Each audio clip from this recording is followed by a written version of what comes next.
बाबा साहब अंबेडकर के संविधान की अगर किसी ने सबसे ज्यादा जो अवहेलना की है तो वो भारतीय जनता पार्टी ने की है। दिल्ली में अगर रोहिंग्या हैं तो उनको तुमने बस आया है, अगर देश में रोहिंग्या आए हैं तो तुम लेके आए हो। राहुल गांधी अपने साथ संविधान की कॉपी लेके चलते हैं, तो इस समय बीजेपी को परेशानी क्या है? 80 करोड़ लोगों को राशन की लाइन में इन्होंने खड़ा किया है। हम राशन बांट रहे हैं, इनको समस्या है, ये 1 पे 1 फ्री बांटे थे, चला दो कि हर एक को शीश महल का टॉयलेट दिलवा दो। भारतीय जनता पार्टी को पता है कि चौथी बार दिल्ली में हार रहे हैं। तुम क्या मेरा इंटरव्यू?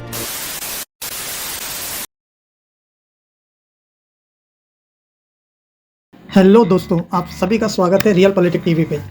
आज के रोस्ट के लिए हमने जो वीडियो चूज़ किया है वो एक डिबेट है जिसमें बीजेपी के प्रवक्ता शहजाद पूनावाला और आम आदमी पार्टी के प्रवक्ता वीना गुप्ता के बीच में तीखी बहस होती है। दिल्ली में भी कड़ाके की ठंड पड़ रही है, लेकिन चुनावी सियासी गर्मी ने दिल्ली का पारा बहुत बढ़ा दिया है। जब तक दिल्ली का विधानसभा चुनाव नहीं हो जाता, हमें बहुत सारी इंटरेस्टिंग बातें सुनने को मिलेंगी जिन्हें हमें रोस्ट करने का बहुत मौका मिलेगा। तो चलिए आज का वीडियो हम शुरू करते हैं बिना किसी देरी के। अगर आप चैनल पर पहली बार आए हैं तो प्लीज़ सब्सक्राइब कीजिए, बेल आइकन बटन जरूर दबाइए जिससे आने वाले नोटिफिकेशन आपको मिलते रहें। तो चलिए शुरू करते हैं। मजा नहीं आ रहा है। हम करते हैं प्रबंध, आप चिंता मत करिए। अभी मजा आएगा ना भिड़ो। आता हूं, आम आदमी पार्टी पे आता हूं मैं। क्या आपको लगता है कि संविधान के नाम पर जो सियासत हो रही है उसमें परोक्ष रूप से अपरोक्ष रूप से आम आदमी पार्टी भी जरूर सवाल उठाती है, लेकिन आपका विश्वास इतना है राहुल गांधी पर कि आपने दिल्ली चुनाव से पहले ही बोल दिया कि इनको तो नहीं हम छूने वाले इस बारी। यानी आपको भी पता है कि राहुल गांधी या कांग्रेस कहां गड़बड़ कर रहे हैं। जहां तक संविधान की बात है, ये तो भारतीय जनता पार्टी छाती पीट पीट के और सीना ठोक के कह रही थी कि हमें संविधान बदलना है। ये तो किसी से बात नहीं छुपी। लोकसभा चुनाव से पहले ये बोलते थे 400 प्लस हमें दीजिए, हमें संविधान बदलना है। इनके बड़े बड़े नेताओं ने इस पे भाषण दिया है। बाबा साहब अंबेडकर के संविधान की अगर किसी ने सबसे ज्यादा जो अवहेलना की है तो वो भारतीय जनता पार्टी ने की है। जहां जहां इनकी सरकारें हैं, चाहे मध्य प्रदेश हो, कोई भी स्टेट आप चले जाइए, दलितों पे, आदिवासियों पे जिन पे सबसे ज्यादा अत्याचार हुआ है वो भारतीय जनता पार्टी की सरकार में हुआ है।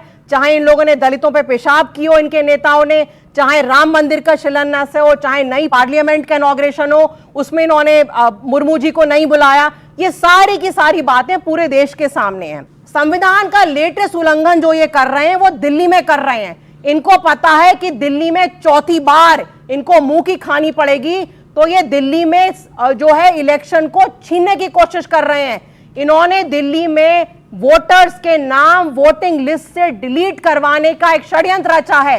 ये सबसे बड़ा जो संविधान में इतने साल जो हमने अंग्रेजों के साथ लड़ाई करी, बाबा साहब ने हमें संविधान दिया, हमारा मौलिक अधिकार दिया वोट डालने का, वो अधिकार भारतीय जनता पार्टी छीनना चाह रही है। हमने इलेक्शन कमीशन में कंप्लेंट करी है कैसे ये क्रमबद्ध तरीके से शादरा विधानसभा, आर.के.पुरम विधानसभा 11,000 लोगों के नाम ये वोटर लिस्ट से डिलीट कर रहे हैं। वो सारे पूर्वांचल के लोग जो दिल्ली में वो तो बांग्लादेशी रोहिंग्या, वो तो रोहिंग्या और बांग्लादेशी हैं।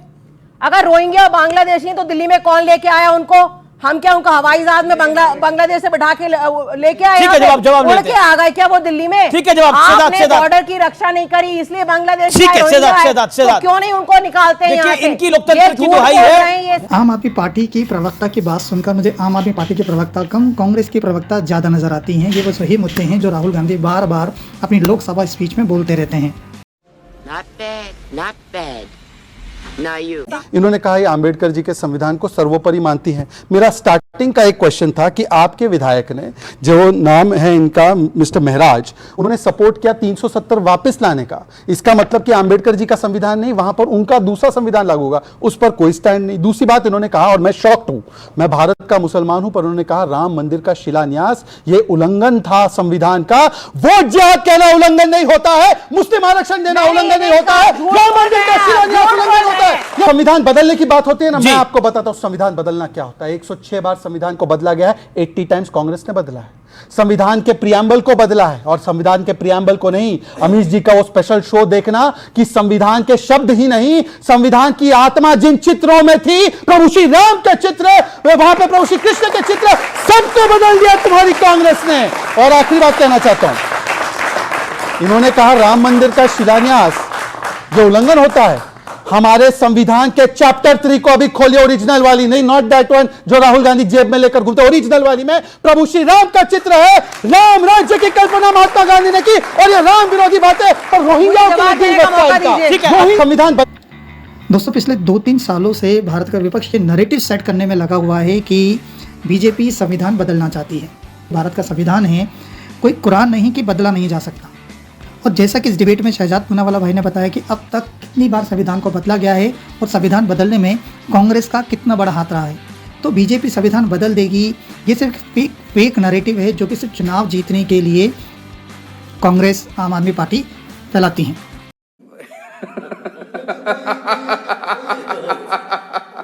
अब इस छोटी सी क्लिप में देखिए कि कैसे अरविंद केजरीवाल दिल्ली में बसे रोहिंग्या मुसलमानों को सुविधाएं देते हैं। दोस्तों, पहले आप इन मुस्लिम रिफ्यूजीज को देखिए। क्या क्या सामान दिया जाता है? सामान तो बहुत सारे दिए गए, कूलर, पंखा, बहुत सारे सामान दिए गए, खाने पीने का, कपड़ा लत्ता, बहुत मतलब गर्मी है तो कूलर भी दिया गया दिल्ली सरकार की तरफ से। कहाँ से हो आप? बर्मा का। बर्मा से। क्या क्या दिया आपको? और दिल्ली दिया है, कपड़ा दिया है, खाना भी दिया है। दिल्ली सरकार बिजली दे रही है? दे रहे हैं। इनके लिए सामान देने आए हो?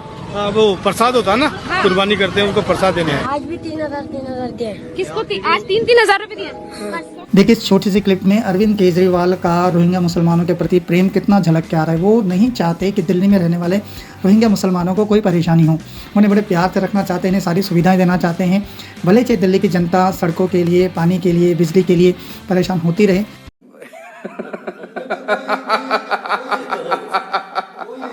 रीना गुप्ता, मैंने जो आपसे पहला सवाल पूछा था, राहुल गांधी का साथ आप लोगों ने क्यों छोड़ा है? जब आप लोकसभा में उनके साथ चुनाव लड़े, साथ में लड़के भी आप एनडीए को, बीजेपी को हरा नहीं पाए दिल्ली के अंदर, और आपको हार का सामना करना पड़ा, अब साथ क्यों छोड़ा है? क्या कारण आपको लगता है?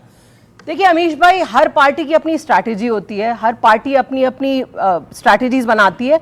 दिल्ली में हमारी पार्टी ने निर्णय लिया कि हम अपने आप चुनाव लड़ेंगे। दिल्ली की जो इकाई थी उसका ये निर्णय था। पंजाब में भी क्यों लिया था कि हम साथ चुनाव लड़ेंगे?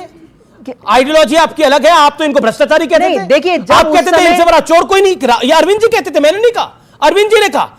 वो शरद पवार को, लालू यादव को क्या कुछ कहते थे, मुझे बताने की आवश्यकता नहीं है। आज उन्हीं लालू जी के साथ जब गले मिलते हैं तो सवाल तो आपके मन में भी उठता होगा, ये क्या हो रहा है भाई?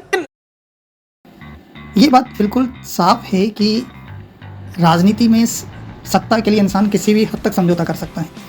अरविंद केजरीवाल जब राजनीति में आए थे तो उन्होंने कहा था कि वे कभी भी कांग्रेस के समर्थन से सरकार नहीं बनाएंगे, लेकिन उन्होंने अपनी पहली सरकार ही कांग्रेस के समर्थन से बनाई।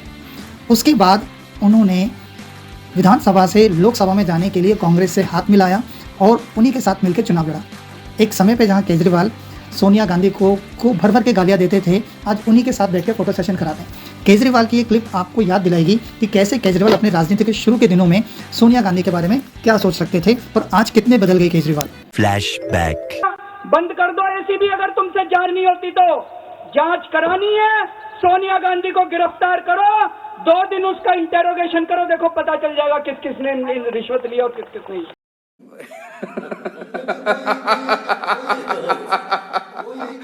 देखिए, लोकसभा चुनाव के समय संविधान को बचाने की लड़ाई थी। अच्छा। देश को बचाने की लड़ाई थी। तो आइडियोलॉजिकल डिफरेंसेस छोटे मोटे होते हैं, लेकिन बड़ी लड़ाई लड़ने के लिए सब लोग इकट्ठे हुए थे और इसीलिए हम लोग रोक पाए इनको। इसीलिए इन लोगों की 400 सीट नहीं आई, 400 आ गई होती। आपने क्या रोका? 7 में से आपकी 0 आई। आरक्षण आपकी पंजाब में कितनी सीटें आई?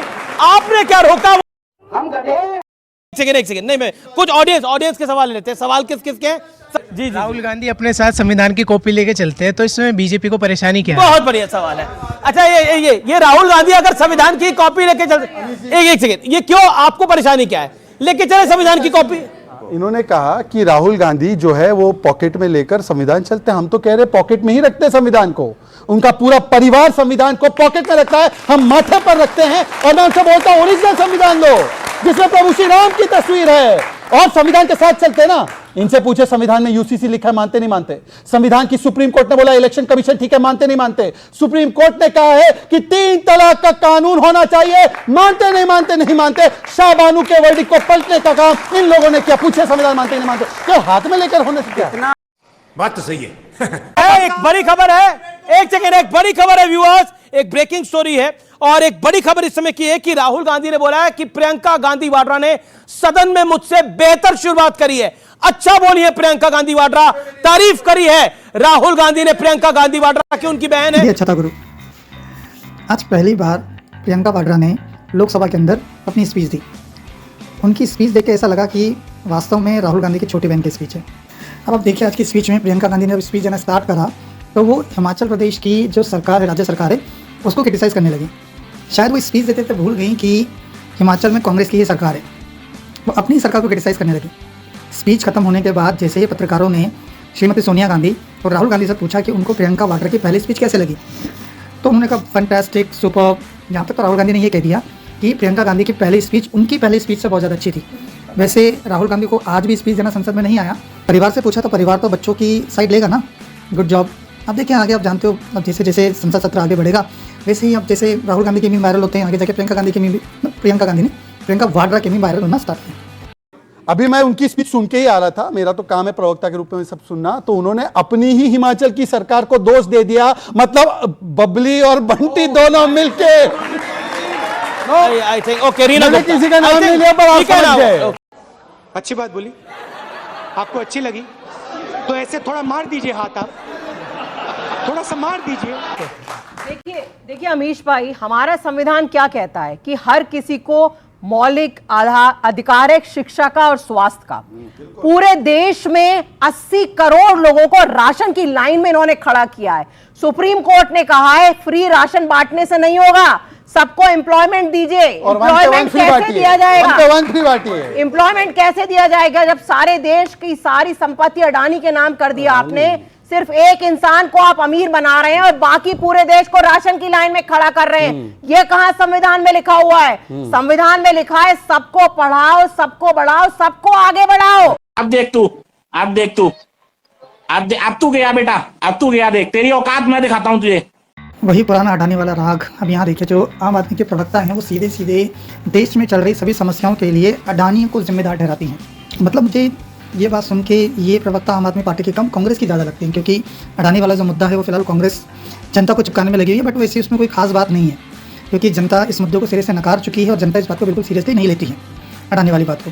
इसका नतीजा आपने हरियाणा और महाराष्ट्र के चुनाव में देखा है, जहाँ पर राहुल गांधी ने अडानी संविधान वाला चूर्ण बेचने की कोशिश की, लेकिन जनता ने उनको सिरे से नकार दिया। अब राहुल गांधी को हरियाणा से और महाराष्ट्र के इलेक्शन से सीखना चाहिए कि आगे वो किस तरह से कांग्रेस को स्ट्रेटेजाइज करते हैं। चलिए डिबेट में आगे देखते हैं कि शहजाद पूनावाला ने क्या रिप्लाई दिया इस बात का। वैसे अडानी का प्रोजेक्ट पंजाब में भी है। ये अडानी के साथ कौन है? ये अडानी के साथ कौन है? अब बीच में बोलने बनी। हम राशन बांट रहे हैं, इनको समस्या है, ये 1 पे 1 फ्री बांट रहे थे, पानी साफ दे देंगे ये बोला था, प्रदूषण मुक्त कर देंगे और यमुना जी को साफ कर देंगे। आज क्या हुआ याद वादे का? और कांग्रेस के साथ कभी नहीं जाएंगे, कांग्रेस के साथ मिलकर। और आखिरी बात सुन लीजिए, बाकी सब तो मुझे पता नहीं, पर मैं तो कह रहा हूं एक स्कीम चला दो कि हर एक को शीश महल का टॉयलेट दिलवा दो। 4 लाख के टॉयलेट, 8 लाख के पर्दे और 10 लाख के क्या क्या आपके रूम में है। मस्त प्लान है। ये शहजाद पूनावाला ने बिल्कुल सही कहा। भाई बीजेपी के राशन से प्रॉब्लम है, लेकिन जैसे अरविंद केजरीवाल है वो पूरी दुनिया में अपनी शराब नीति के लिए जाने जाते हैं। ये शायद पूरे भारत के अकेले ऐसे मुख्यमंत्री रहे होंगे जिन्होंने अपने राज्य में एक दारू की बोतल के ऊपर दूसरी दारू की बोतल मुफ्त में दी, मतलब एक के ऊपर एक फ्री। और यहाँ केजरीवाल दावा करते हैं कि उनके राज्य का जो बजट है वो प्रॉफिट का बजट है। पूरे भारत में उनका से बजट प्रॉफिट का होता है। जब बजट प्रॉफिट का है तो आप इतने ठेके क्यों खोल रहे हो दिल्ली के अंदर?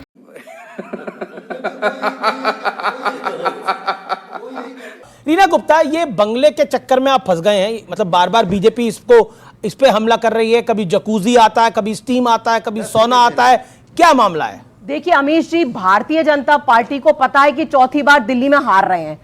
एक दिल्ली ऐसा राज्य है, इनकी 25 साल से सपना देख रहे हैं हमारा मुख्यमंत्री हो, 25 साल से सपना नहीं पूरा हो रहा, बौखलाए हुए हैं।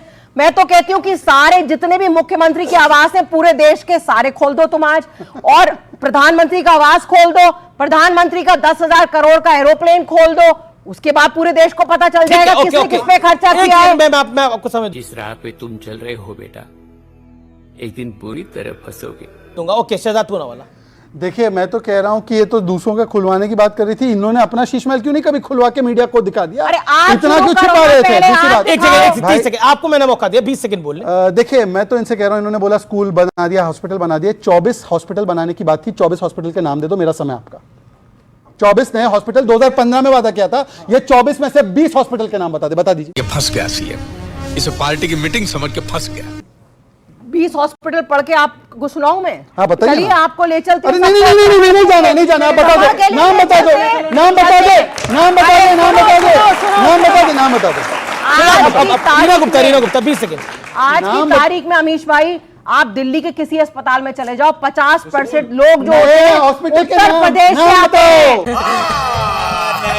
झूठ बोल रहा है। कोविड के टाइम में ये नारेबाजी। Janakpuri super speciality hospital, Rohini super speciality hospital कब बना? तुम क्या मेरा इंटरव्यू अरे नहीं ले रहे हो? चलो बनाएंगे। एक हॉस्पिटल का नाम बताओ, देखिए ये है हॉस्पिटल का नाम बताओ, ये पार्टी एक हॉस्पिटल का नाम बताओ, पार्टी की क्या बात है इसमें? एक हॉस्पिटल, वो एम्स हमने देख लिया, वो एम्स देख लिया, पटना का एम्स देख लिया, मणिपुर का सारे एम्स देख लिए, जहाँ पे जमीन सिर्फ है, अपने प्रधानमंत्री कर दिया उसका। मेरा ये चैनल सब्सक्राइब करें और मेरे हर अपडेट आपको मिले, इसके लिए बेल आइकन जरूर दबाइएगा। आप सभी को मेरी ढेर सारी शुभकामनाएं।